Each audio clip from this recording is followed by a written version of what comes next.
Capítulo 2 da Lei de Adoração.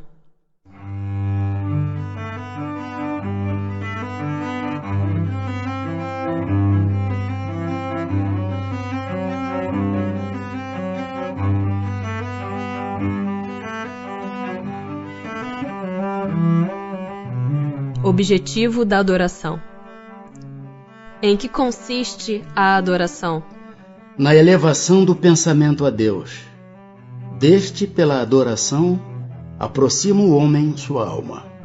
Origina-se de um sentimento inato a adoração ou é fruto de ensino?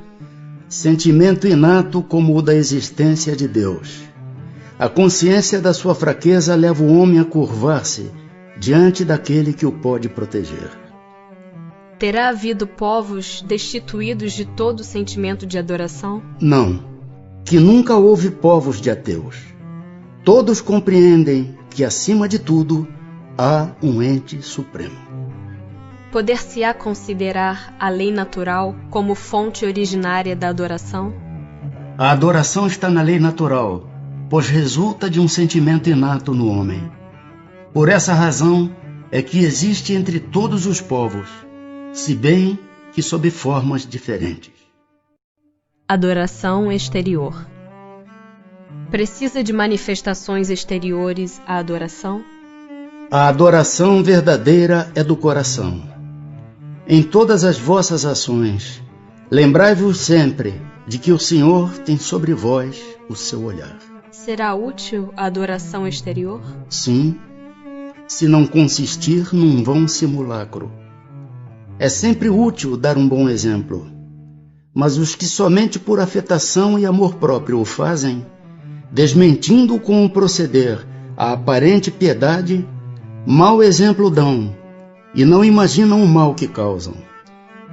Tem Deus preferência pelos que o adoram desta ou daquela maneira? Deus prefere os que o adoram do fundo do coração, com sinceridade, fazendo o bem e evitando o mal, aos que julgam honrá-lo com cerimônias que os não tornam melhores para com os seus semelhantes. Todos os homens são irmãos e filhos de Deus. Ele atrai a si todos os que lhe obedecem às leis, qualquer que seja a forma sob que as exprimam. É hipócrita aquele cuja piedade se cifra nos atos exteriores. Mau exemplo dá todo aquele cuja adoração é afetada e contradiz o seu procedimento. Declaro-vos que somente nos lábios e não na alma tem religião aquele que professa adorar o Cristo, mas que é orgulhoso, invejoso e cioso, duro e implacável para com outrem, ou ambicioso dos bens deste mundo. Deus que tudo vê dirá: o que conhece a verdade é 100 vezes mais culpado do mal que faz do que o selvagem e ignorante que vive no deserto. E como tal, será tratado no dia da justiça. Se um cego ao passar vos derruba, perdoá-lo-eis. Se for um homem que enxerga perfeitamente bem, queixar-vos-eis, e com razão. Não pergunteis, pois, se alguma forma de adoração a que mais convenha, porque equivaleria a perguntardes se mais agrada a Deus ser adorado num idioma do que noutro. Ainda uma vez vos digo, até ele não chegam os cânticos, senão quando passam pela porta do coração. Merece censura aquele que pratica uma religião em que não crê do fundo d'alma, fazendo-o apenas pelo respeito humano e para não escandalizar os que pensam de modo diverso? Nisto, como em muitas outras coisas, a intenção constitui a regra. Não procede mal aquele que, assim fazendo, só tenha em vista respeitar as crenças de outrem. Procede melhor do que um que as ridicularize, porque então falta a caridade. Aquele, porém, que a pratique por interesse e por ambição, se torna desprezível aos olhos de Deus e dos homens. A Deus não podem agradar os que fingem humilhar-se diante dele, tão somente para granjear o aplauso dos homens. A adoração individual será preferível à adoração em comum? Reunidos pela comunhão dos pensamentos e dos sentimentos, mais força têm os homens para atrair a si os bons espíritos. O mesmo se dá quando se reúnem para adorar a Deus.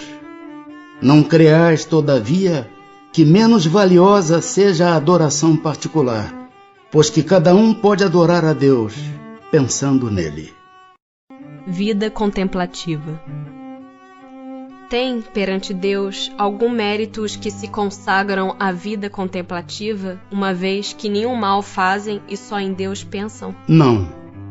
Porquanto se é certo que não fazem o mal, também o é que não fazem o bem e são inúteis. Demais, não fazer o bem já é um mal. Deus quer que o homem pense nele, mas não quer que só nele pense, pois que lhe impôs deveres a cumprir na terra.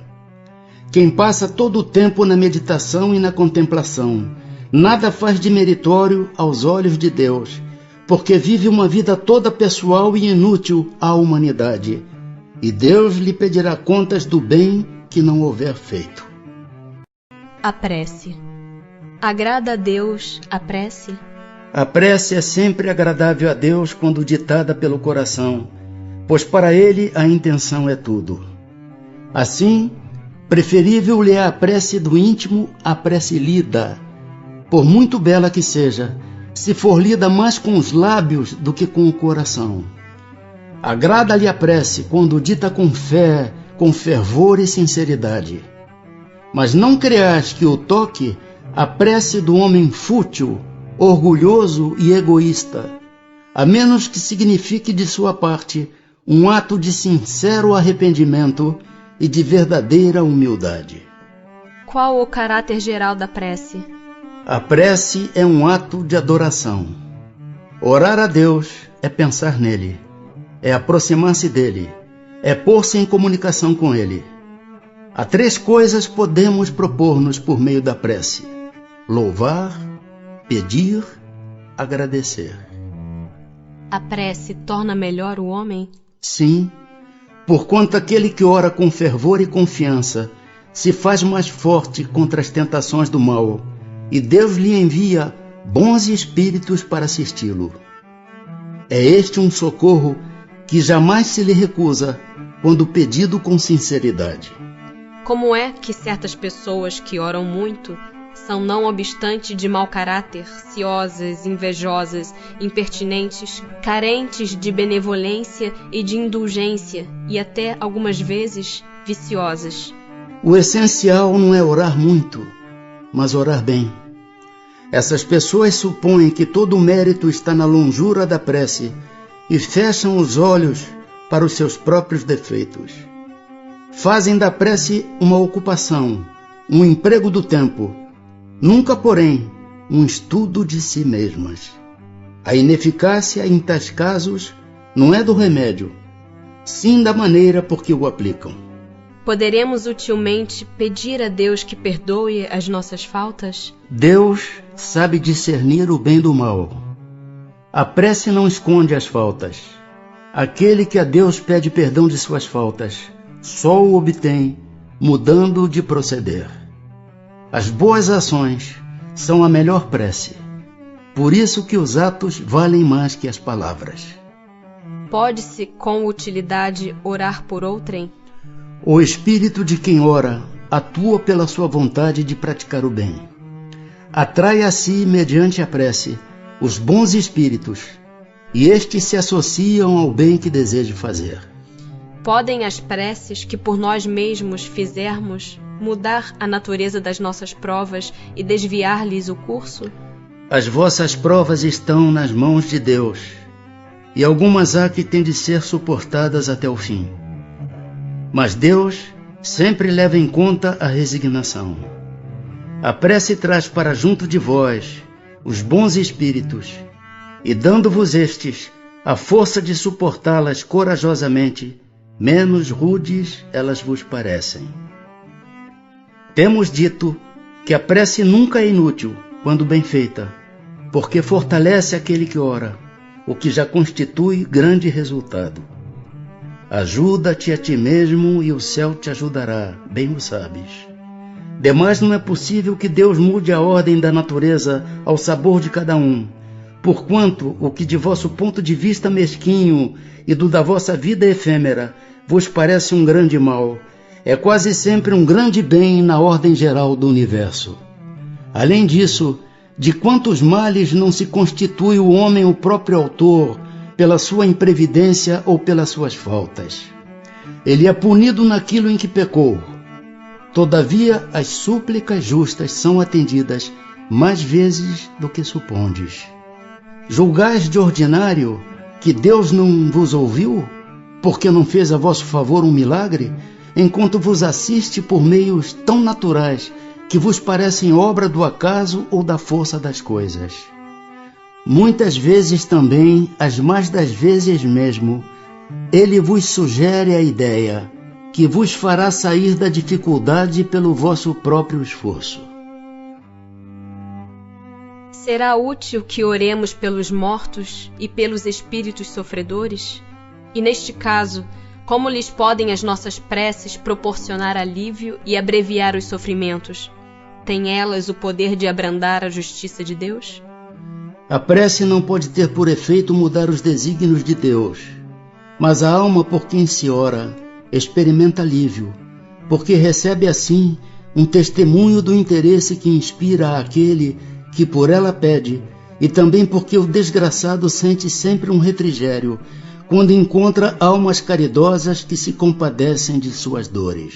Por outro lado, mediante a prece, aquele que ora concita o desgraçado ao arrependimento e ao desejo de fazer o que é necessário para ser feliz.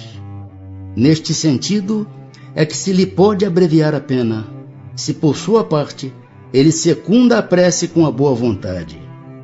O desejo de melhorar-se, despertado pela prece, atrai para junto do espírito sofredor espíritos melhores, que o vão esclarecer, consolar e dar-lhe esperanças.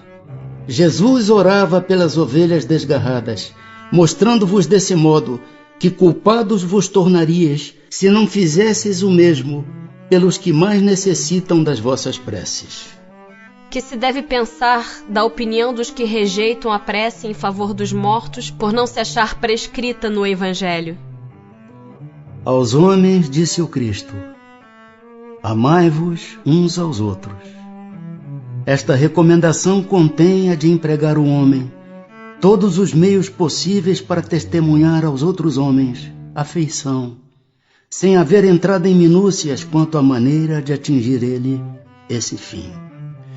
Se é certo que nada pode fazer que o Criador, imagem da justiça perfeita, deixe de aplicá-la a todas as ações do Espírito, não menos certo é que a prece que lhe dirigis, por aquele que vos inspira afeição, constitui para este um testemunho de que dele vos lembrais, testemunho que forçosamente contribuirá para lhe suavizar os sofrimentos e consolá-lo, desde que ele manifeste o mais ligeiro arrependimento, mas só então é socorrido. Nunca, porém, será deixado na ignorância de que uma alma simpática com ele se ocupou. Ao contrário, será deixado na doce crença de que a intercessão dessa alma lhe foi útil. Daí resulta necessariamente de sua parte um sentimento de gratidão e afeto pelo que lhe deu essa prova de amizade ou de piedade. Em consequência, crescerá num e noutro, reciprocamente, o amor que o Cristo recomendava aos homens. Ambos, pois, se fizeram assim, obedientes à lei de amor e de união de todos os seres, lei divina de que resultará a unidade, objetivo e finalidade do Espírito. Resposta dada pelo Sr. Monod, espírito, pastor protestante em Paris, morto em abril de 1856. A resposta anterior é do Espírito São Luís. Pode-se orar aos espíritos? Pode-se orar aos bons espíritos, como sendo os mensageiros de Deus e os executores de suas vontades. O poder deles, porém, está em relação com a elevação que tenham alcançado e dimana sempre do Senhor de todas as coisas, sem cuja permissão nada se faz. Eis porque as preces que se lhes dirigem só são eficazes se bem aceitas por Deus. Politeísmo. Por que razão, não obstante ser falsa, a crença politeísta é uma das mais antigas e espalhadas?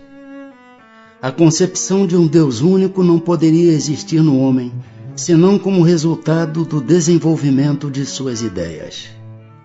Incapaz pela sua ignorância de conceber um ser imaterial, sem forma determinada, atuando sobre a matéria, conferiu-lhe o homem atributos da natureza corpórea, isto é, uma forma e um aspecto. E desde então, tudo o que parecia ultrapassar os limites da inteligência comum era para ele uma divindade. Tudo o que não compreendia devia ser obra de uma potência sobrenatural. Daí a crer em tantas potências distintas quanto os efeitos que observava. Não havia mais que um passo. Em todos os tempos, porém, houve homens instruídos que compreenderam ser impossível a existência desses poderes múltiplos a governarem o mundo sem uma direção superior, e que, em consequência, se elevaram à concepção de um Deus único. Tendo-se produzido em todos os tempos e sendo conhecidos desde as primeiras idades do mundo, não haverão os fenômenos espíritas contribuído para a difusão da crença na pluralidade dos deuses? Sem dúvida, porquanto, chamando Deus a tudo o que era sobre-humano, os homens tinham por deuses os espíritos. Daí veio que quando um homem, pelas suas ações, pelo seu gênio, ou por um poder oculto que o vulgo não lograva compreender, se distinguia dos demais, faziam dele um Deus, e por sua morte lhe rendiam culto. Sacrifícios. Remonta à mais alta antiguidade o uso dos sacrifícios humanos. Como se explica que o homem tenha sido levado a crer que tais coisas pudessem agradar a Deus? Primeiramente porque não compreendia Deus como sendo a fonte da bondade. Nos povos primitivos, a matéria sobrepuja o espírito. Eles se entregam aos instintos do animal selvagem. Por isso é que em geral são cruéis. É que neles o senso moral ainda não se acha desenvolvido. Em segundo lugar, é natural que os homens primitivos acreditassem ter uma criatura animada muito mais valor aos olhos de Deus do que um corpo material. Foi isto que os levou a imolarem primeiro animais e mais tarde homens. De conformidade com a falsa crença que possuíam, pensavam que o valor do sacrifício era proporcional à importância da vítima. Na vida material, como geralmente a praticais, se houverdes de oferecer a alguém um presente, escolhê-lo-eis sempre de tanto maior valor, quanto mais afeto e consideração quiserdes testemunhar a esse alguém. Assim tinha que ser, com relação a Deus, entre homens ignorantes. De modo que os sacrifícios de animais precederam os sacrifícios humanos? Sobre isso não pode haver a menor dúvida. Então, de acordo com a explicação que vindes de dar, não foi de um sentimento de crueldade que se originaram os sacrifícios humanos? Não. Originaram-se de uma ideia errônea quanto à maneira de agradar a Deus. Considerai o que se deu com Abraão. Com o correr dos tempos, os homens entraram a abusar dessas práticas, imolando seus inimigos comuns, até mesmo seus inimigos particulares. Deus, entretanto, nunca exigiu sacrifícios, nem de homens, nem sequer de animais. Não há como imaginar-se que se lhe possa prestar culto mediante a destruição inútil de suas criaturas. Dar-se-á que alguma vez possam ter sido agradáveis a Deus os sacrifícios humanos praticados com piedosa intenção? Não, nunca. Deus, porém, julga pela intenção. Sendo ignorantes os homens, natural era que supusessem praticar ato louvável, imolando, sacrificando seus semelhantes. Nesses casos, Deus atentava unicamente na ideia que presidia ao ato, e não neste. À proporção que se foram melhorando, os homens tiveram que reconhecer o erro em que laboravam e que reprovar tais sacrifícios com que não podiam conformar-se às ideias de espíritos esclarecidos.